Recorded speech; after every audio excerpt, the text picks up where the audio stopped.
Welcome to New Hampshire's Business. I'm Fred Coker. The state legislature in Concord at the State House is wrapping up, and they've made some decisions that are important to business, to their employees, and to the economy in general. We're going to walk through those with my guests, but here they are.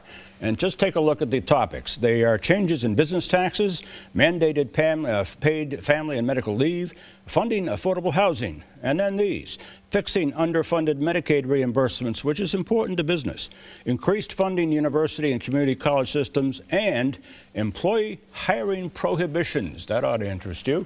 With me to talk about this is David Jouvet, who is Senior Vice President at the Business and Industry Association of New Hampshire. Welcome. Nice to have you. Thank you, Fred. Let's walk through these Sure. one at a time. Changes in business taxes. There was a rollback of business tax decreases that was proposed. What happened? Well, I think this is probably the single most controversial part of the budget that the House and Senate have passed. What the budget calls for is freezing business tax rates at the 2018 level and eliminating the deductions or the reductions that were supposed to take place this year and further reductions in 2021. And the governor has made strong statements about possibly vetoing a budget that includes that provision. So they stay the way they are. They stay the way they were in 2018, but some businesses have already been making quarterly payments on the lower 2019 rates, which they will now have to pay more on. That's okay. Family and medical leave, establishment of a mandated program in New Hampshire, and that was controversial as well. It was very controversial, and it was also interesting because it was the top House and Senate Democratic agenda item going into the session. Right. It was in both the House version of the budget and the Senate version of the budget, but it eventually got yanked by the conference committee because they knew for sure that that would trigger a gubernatorial veto. But did the governor ever get it to veto it? There was a separate bill establishing a program that he did veto. Okay. But it was also originally in both the House and Senate versions of the budget, but no longer. Then affordable housing, a one-time appropriation to the New Hampshire Housing Finance Authority, and this is important because we need more workforce housing, right? Yeah, there's a couple of things in the budget relating to that. The first is the Affordable Housing Fund, which is used to provide gap funding to low-income or nonprofit housing developers to build housing. And another interesting provision is the establishment of an administrative housing appeals board. So developers can go to this board on appeal if they don't get a decision that's in their favor at the local level. Interesting, interesting.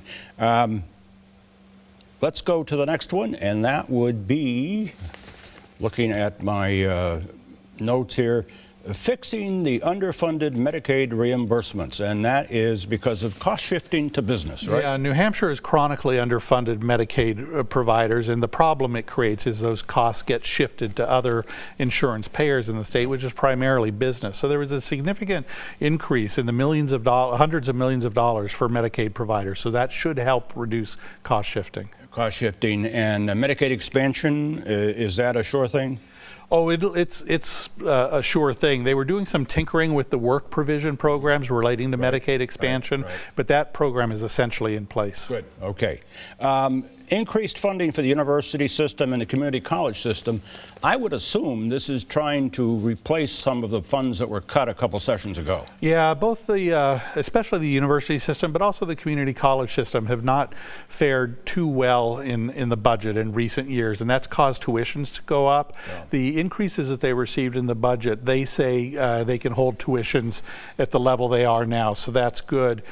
K through 12 education also got a big boost in education funding in the budget. Good. That's all good. Employee hiring prohibitions. This is a toughie. Yeah, these are issues that are separate from the budget, but it's going to change how employers hire new employees if the governor signs these bills. There's prohibitions against employers doing credit checks. There's prohibitions against employers asking salary history. There's prohibitions against employers doing criminal background checks, except in a thin, narrow niche of companies that would be authorized to do so. And those passed. Those have passed, but they haven't hit the governor's desk yet. They haven't hit the governor's desk. Unknown as to whether and all these things we've been talking about have to go to the governor, and that's the end of the line. We don't know what's going to happen. That's where the rubber meets the road. That's where the rubber meets the road. David Jouvet, Senior Vice President of the Business and Industry Association of New Hampshire. Thank you. Thanks so much.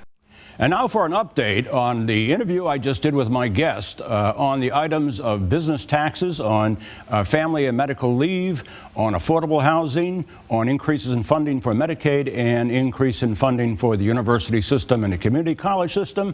All of those items are in the state budget, which Governor Chris Sununu vetoed late Friday afternoon. And so all of that it will be now open for compromise, and the governor has said he wants to find compromise, as he put it, between his office and the legislature. So he has ordered state spending to continue for 90 days. That would take it into September, to give time for that compromise to be crafted. And so that is the latest. That is where things stand.